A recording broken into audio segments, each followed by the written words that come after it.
तो नमस्कार दोस्तों, आप देख रहे होंगे कि आज भारत के संविधान रचयिता डॉक्टर भीमराव अंबेडकर साहब की आज जयंती है और आज उनकी जयंती पे हमारे सामने कुछ महिलाएं खड़ी हैं।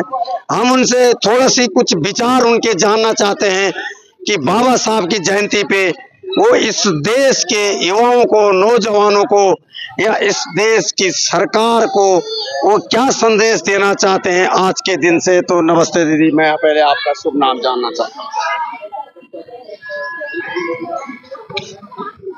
हेलो, मैं वनिता टेम्बुर्ने नागपुर से हूँ।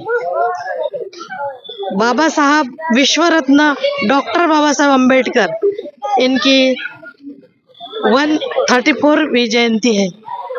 तो हम दिल्ली में आए हैं, तो कहाँ जाए, इसलिए हम ढूंढ के रात को ढूंढ के रखा था।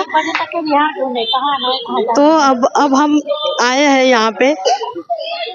तो हमें बहुत गर्व होता है कि हमारे डॉक्टर बाबा साहब अम्बेडकर ने क्या किया है, लोगों को पता ही नहीं है। वो कुछ मतलब दलितों के नेता करके ही प्रसिद्ध हुए हैं।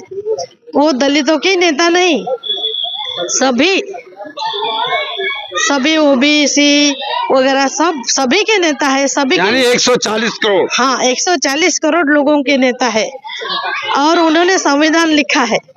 हाँ, वो संविधान के आधार पे अपना पूरा भारत इंडिया चल रहा है उनके तत्वों पे।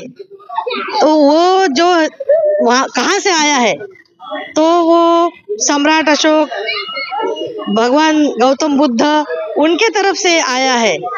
उनके जो गुरु थे वो गौतम बुद्ध, महात्मा ज्योतिबा फुले और संत कबीर, वहाँ से आए हैं। संत कबीर के दोहे वगैरह और उनके जो महाराष्ट्र के संत गाडगे बाबा, महान लोगों के विचारों पे उन्होंने ये सब किया है। और जो वाघिनी का दूध पीता है वो गुरगुरले शिवाय राहत ने, मराठी में बोलती हूँ। नहीं, मराठी में बोल लो, अच्छा भी लगता है। जो वाघिनीचं दूध पितो तो गुरगुरले शिवाय राहत नहीं। हाँ, तब तक इनके।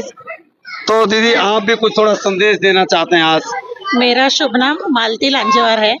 हम बेसिकली जहाँ बाबा साहब की दीक्षा भूमि है, अच्छा। वहाँ से, नागपुर से, महाराष्ट्र। अच्छा, नागपुर से, महाराष्ट्र से। हमको बहुत गर्व होता है कि हम बाबा साहब की भूमि से है। हमारा बेटा यहाँ पे जॉब करते हैं, तो हम यहाँ आए हैं। हमने रात में बहुत ढूंढा, 1 बजे तक के हमने विहार ढूंढा कि कहाँ मिलेगा। ढूंढा कि कहाँ पे बाबा साहब की आज जयंती मनाई जा रही है। हम यहाँ भी आए, हम 1:45 बजे अपने घर पहुँचे। हमको गर्व है और अभिमान भी है। हम बहुत उनको मतलब चलते फिरते खाते गाते, बाबा साहब ने हमको जो आज यहाँ खड़े रहने के लिए जो हिम्मत दी है, सब उसी की वजह से है। नहीं तो हम क्या थे, कुछ भी नहीं थे। तो युवाओं को क्या संदेश देना चाहते हैं, जो छोटे छोटे युवा है, पढ़ने वाले नौजवान हैं, उनको आगे किस रास्ते पे आप भेजना चाहते हैं? उनको क्यों रास्ता अपनाना चाहिए? उनको बच्चों ने अच्छे संस्कार लेने चाहिए, पढ़ लिख के एक जितना भी ये है पढ़ना है, अच्छे से पढ़ना है और अपनी गुंडागर्दी वगैरह में नहीं जाना है और अपने विचार इतने ऊंचे करने हैं कि बाकी लोग जो बाबा साहब के विचारों को हीन मानते हैं, उनको दिखाना चाहिए कि बाबा साहब के विचार क्या थे और क्या है और क्या रहेंगे। और देश आगे बुद्धों के विचारों पर, बाबा साहब ने बुद्धों का विचार अपनाया था, इसीलिए वो इतना कर पाए।